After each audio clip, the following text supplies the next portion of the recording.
5%,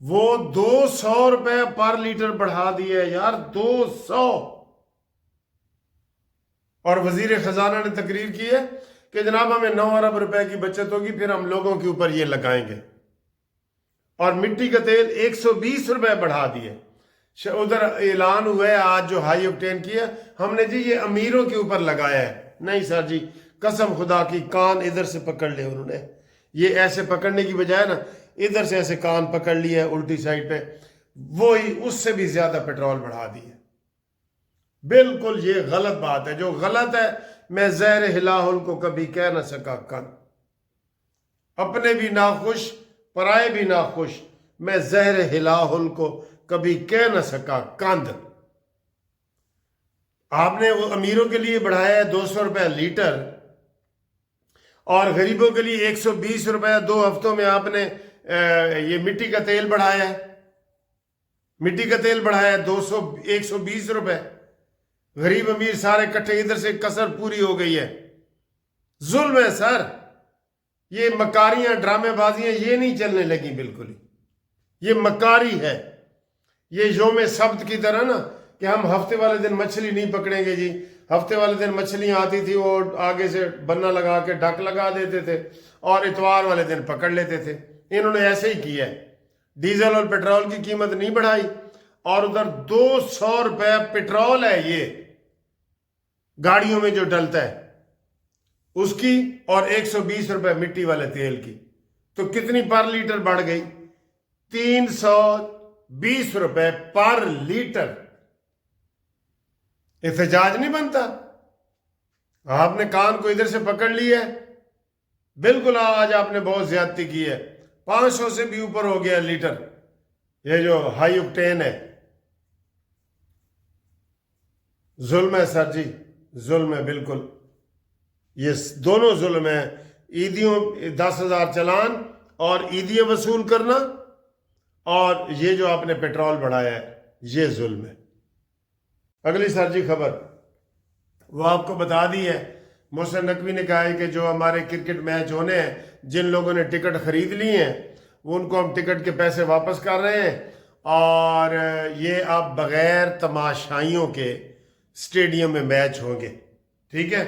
اور 22 میچ لاہور میں ہوں گے، 22 میچ کراچی میں ہوں گے، 2 شہروں میں ہوں گے، باقی شہروں سے بھی معذرت کر لی انہوں نے۔ اتنا ہی اوکھے سے تو کرتے ہی نہیں۔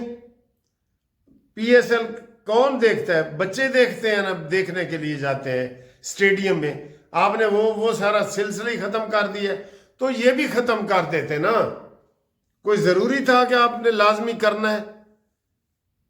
بہت بڑی ایل پلاننگ ہے جی، غلط پلاننگ ہے، ناقص منصوبہ بندی ہے، ناقص منصوبہ بندی ہے۔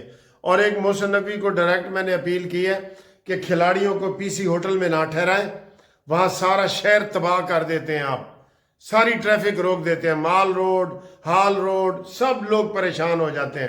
آپ خدا کے لیے یہ جو کھلاڑی باہر کے آ رہے ہیں نا، ان کو ایئرپورٹ کے اندر جو 5 سٹار ہوٹل نیا بنا ہے رائل سوئس، اس میں ٹھہرائیں، یہ میری تجویز ہے۔ اور آپ کو یہ تجویز آگے لگی ہے نا، اس ویڈیو کو لازمی کرکٹ والی کو آگے کریں، محسن نقوی تک یہ بات پہنچانی ہے۔ شہری بہت تنگ ہو جاتے ہیں، بہت تنگ ہو جاتے ہیں۔ اسٹیڈیم کے ارد گرد بھی سارے چاروں طرف روڈ بلاک کر دیتے ہیں، پی سی ہوٹل کے ارد گرد بھی چاروں طرف روڈ بلاک کر دیتے ہیں۔ معافی دو، ادھر رائل ہوٹل میں کرواؤ جو ایئرپورٹ کے اندر ہے، ادھر دیاں بلاواں ادھر ہی رہن، ٹھیک؟ یہ ٹھیک ہے؟